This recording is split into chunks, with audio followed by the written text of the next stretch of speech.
Hey guys, it's Ashley with the Haircut Box. I'm gonna give you a few basics to a basic boy's haircut. It's the haircut that I think everybody needs to know. If you're just starting out, here's a really good rule of thumb. Start with your number 2 guard on your clippers, go up about an inch above the ears or right below the temples, and then you start making your way up with different guards. So you go a 2, and then you move to your lever for a 2.5, go up to a 3, blending this part. You will have a little bit of a ridge, so don't worry about that right now. Then you get the top wet and you cut it with scissors. You're going to make a mohawk section down the middle.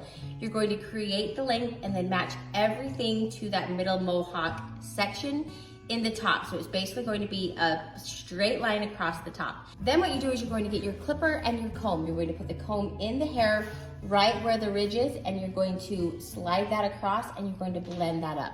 And you're going to take vertical sections and you're going to grab the hair this way and blend it all the way around. After you do that, then you're going to grab your trimmers and you're going to do the outline of the haircut, and that's all there is to it. Watch more tutorials to get more of an in-depth tutorial of exactly how to do a basic boy's haircut.